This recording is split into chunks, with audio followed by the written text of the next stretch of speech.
In this video, we're going to talk about two-dimensional figures. Two-dimensional figures are called polygons. A polygon is a closed figure that's formed by a finite number of sides that meet the following few criteria. First of all, the sides must be straight. In other words, you can't have any curved sides in it.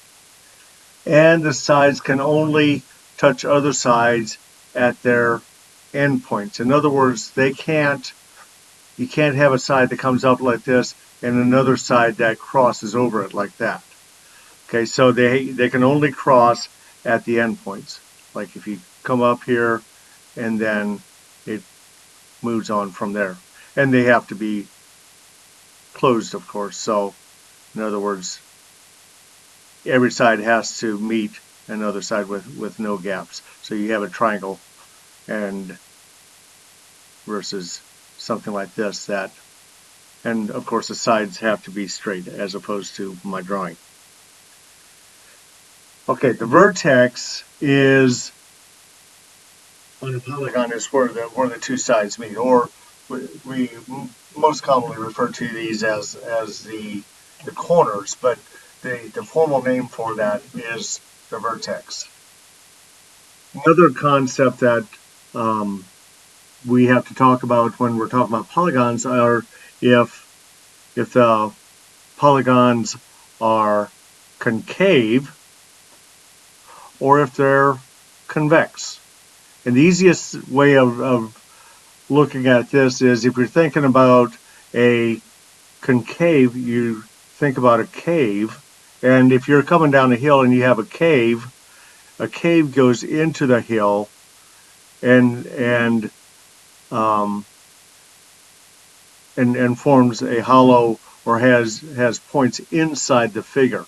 Now, in my drawing here, obviously I have curved sides, but a concave polygon is one that has points that are on the inside, endpoints that are on the inside of the polygon. Okay, so take a minute, pause the video, and copy these notes into your notebook.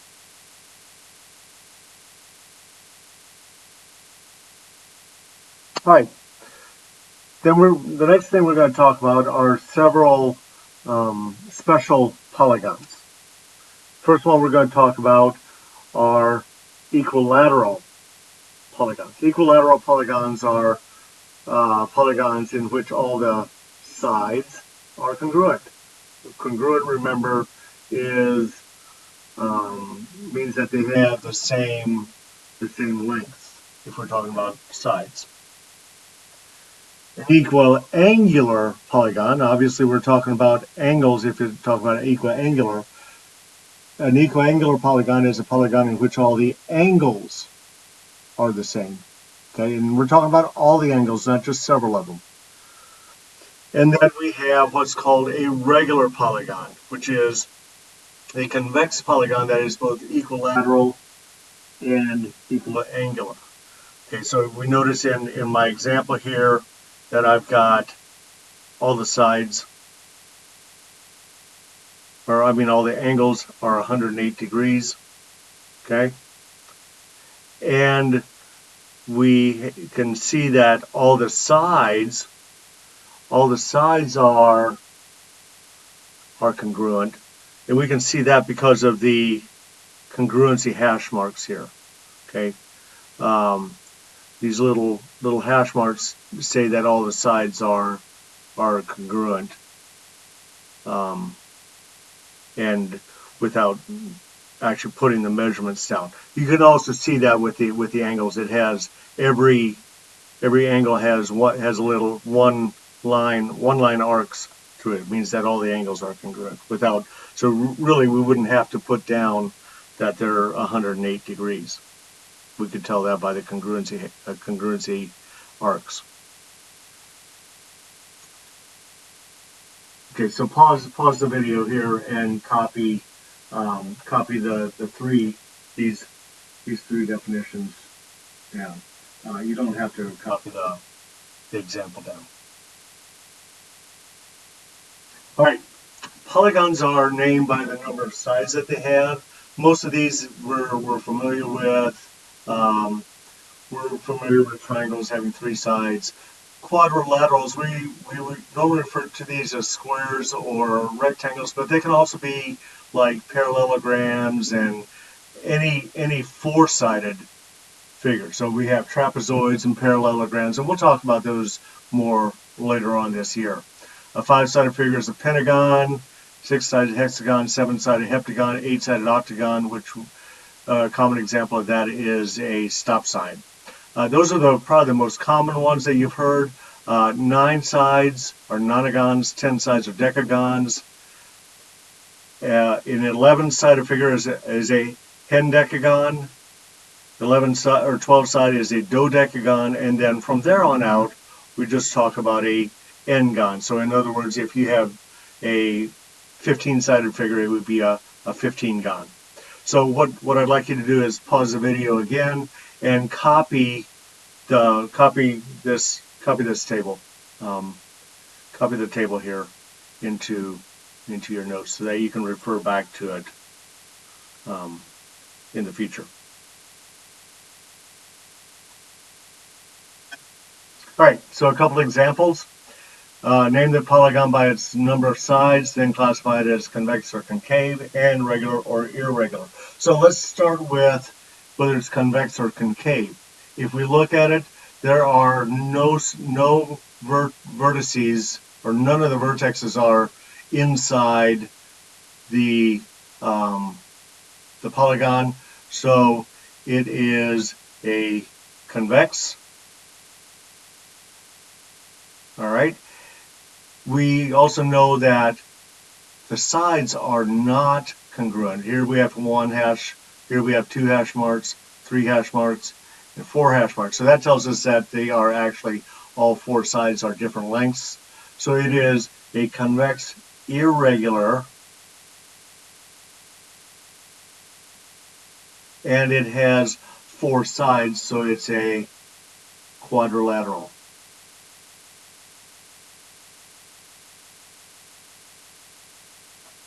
Okay. The next figure is this odd-shaped one. We can see here that if an easy way to tell whether it's concave or convex is if we just draw a line between two points, and if there's a point on the inside, then it's concave. So if we draw a line from this vertex to that vertex, and we can see that this point right there is inside that line. So this is concave. And it is obviously irregular because we have several sides that are the same length, but forgot the L. Irregular. Okay. We have several sides. This side, and this side, and this side, and this side, and this side are all the same length, but then these other two, these two are the same, and the ones over here are even different yet. So it's irregular, and it has 1, 2, 3, 4, 5, 6, 7, 8, 9. It has 9 sides, so it's a nonagon.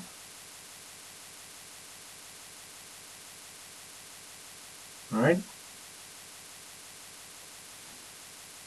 Obviously, this one is a triangle. Okay, we know that, but let's talk about if it's convex or concave. Well, if we go from this point to any of the other points and so on, there are no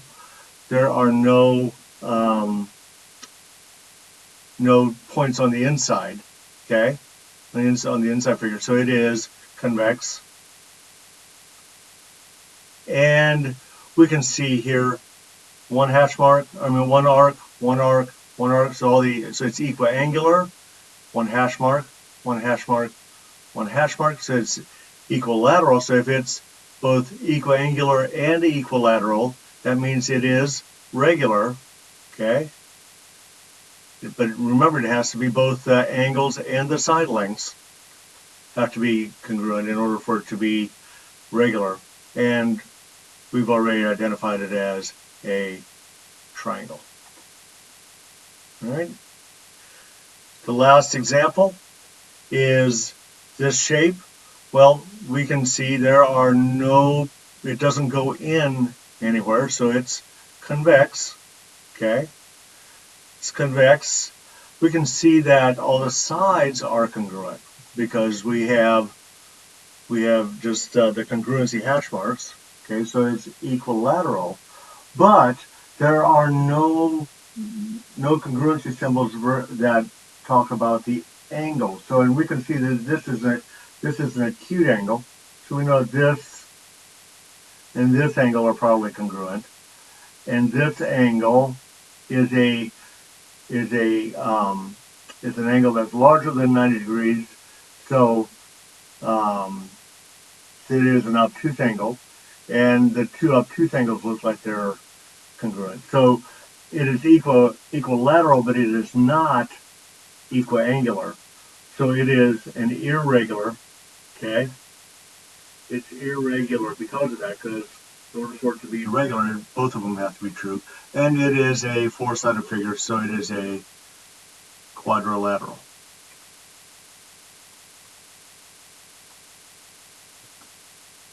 Okay?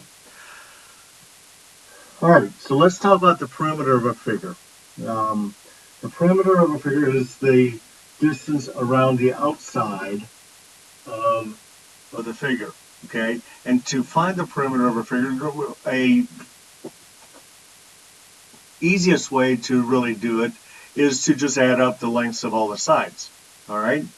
But there are shortcut ways of doing that. For instance, with a rectangle, you have length and you have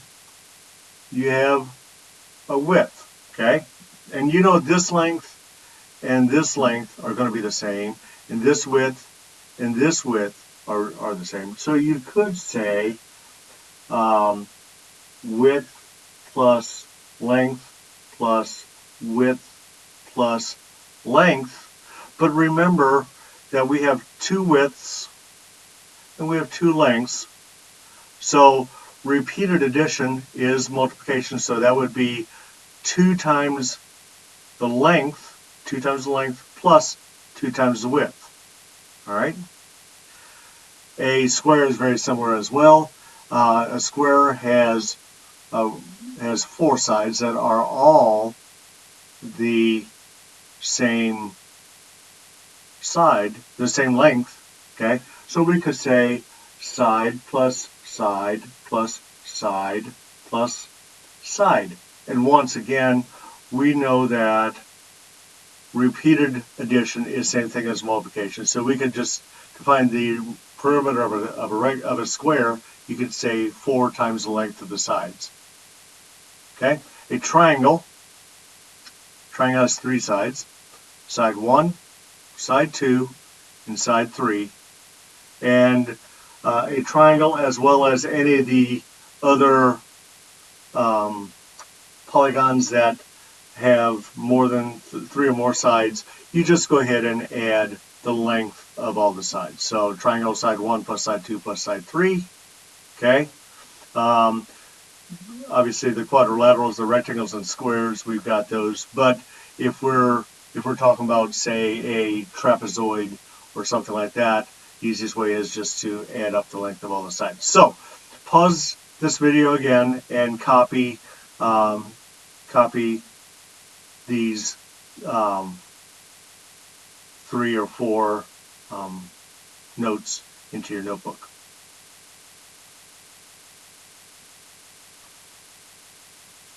Right. Now a polygon that, or a closed figure that is, or a two-dimensional figure that is not a polygon, is a circle. Because the reason it's not a polygon, obviously, is because it does not, even though it's a closed figure, it does not have straight sides.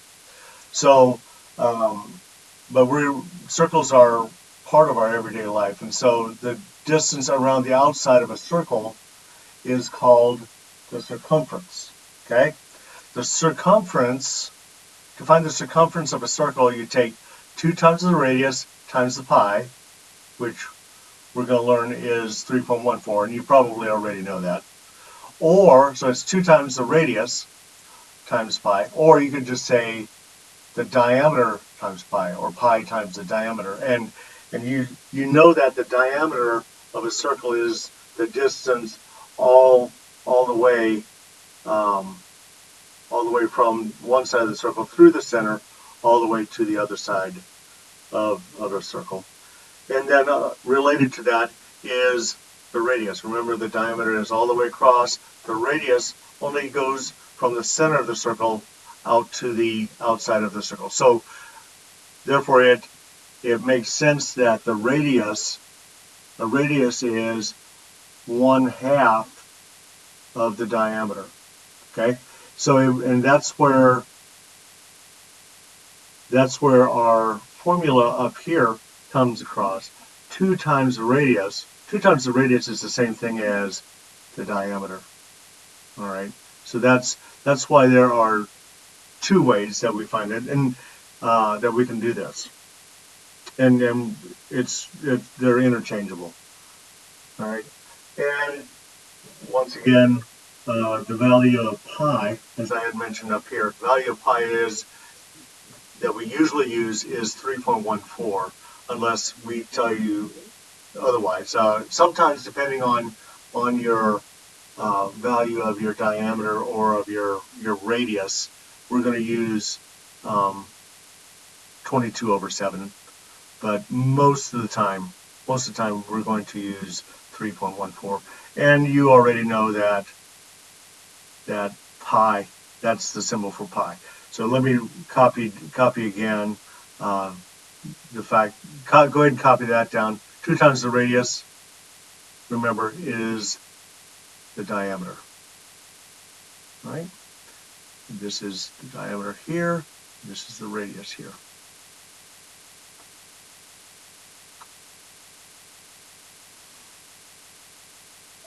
All right. The next thing we're going to talk about is the area of a figure. Okay. Once again, remember the rectangle. You have length. You have width.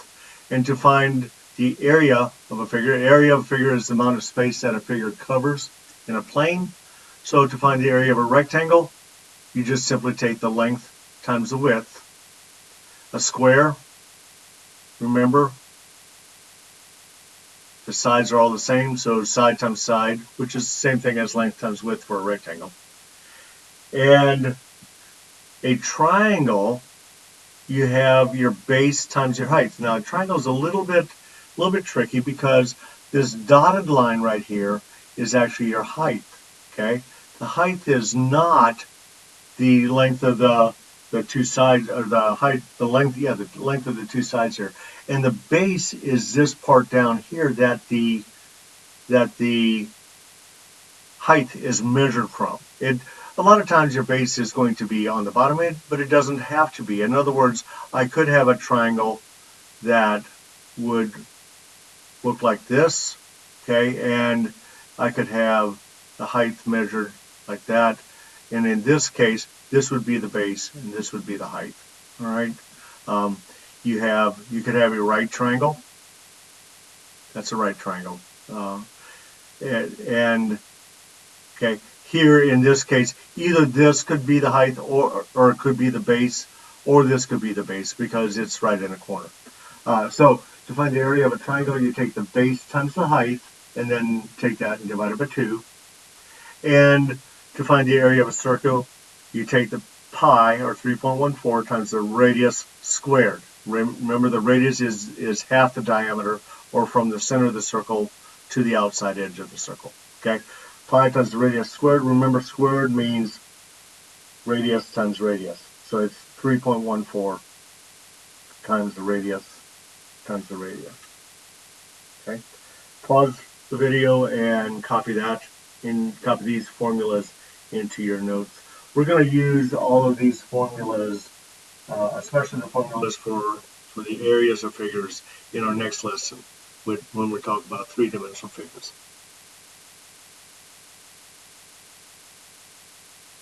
Right.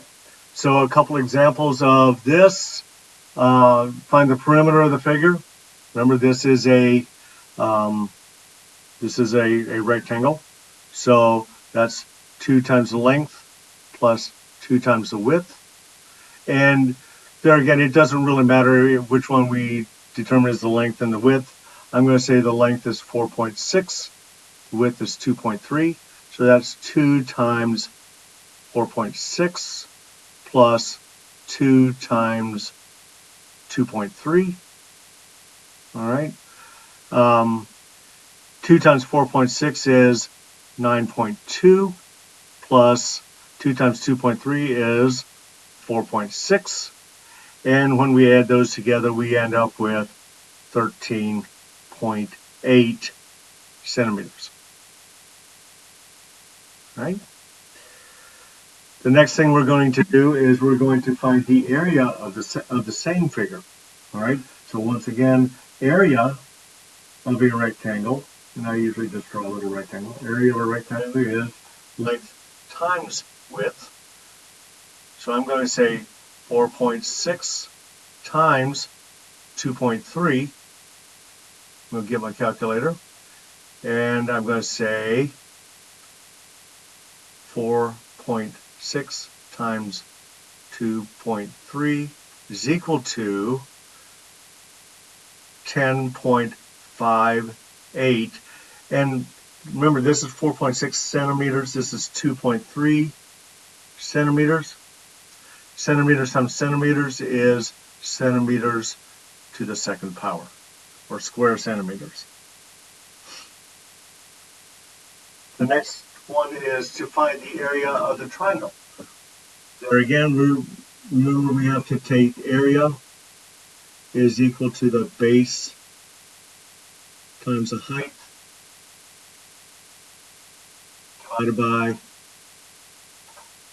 divided by 2.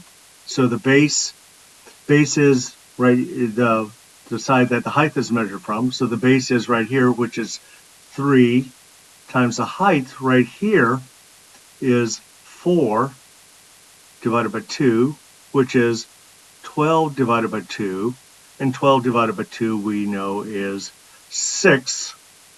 Okay, we're not given any units, so we're just going to say that the area is 6. Remember, these 6's here, we don't have to worry about those because that is not the height. All right, the height is this dotted line right here that it is measured at a right angle from the base. All right.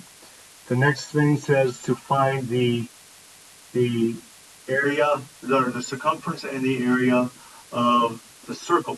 Okay, circumference is equal to pi times the diameter,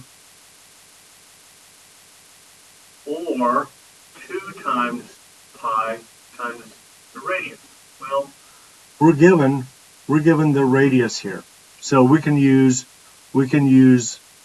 this bottom one. So that's that one, and so we're going to say 2 times 3.14 times the radius, which is 8. All right, so we're going to say 2 times 3.14 times 8, which is 50.24 meters. Okay, area is pi times the radius squared, so that gives us 3.14 times 8 squared, which is 3.14 times 8 times 8. Plug it in the calculator. 3.14 times 8 times 8, and we end up with 200.96 meters squared. Remember, because this is 8 meters, this is 8 meters, so this is meters times meters, which is meters squared. Just as a note, most of the time I'm going to ask you to round your answers if there's any rounding at all to be done. to round trans to 2 decimal places, or to the nearest hundredth, which is what 2 decimal places is. All right. All right. So that is the end of this lesson. If you have any questions, please let me know, and we will go through the classwork together as when I'm at your facility.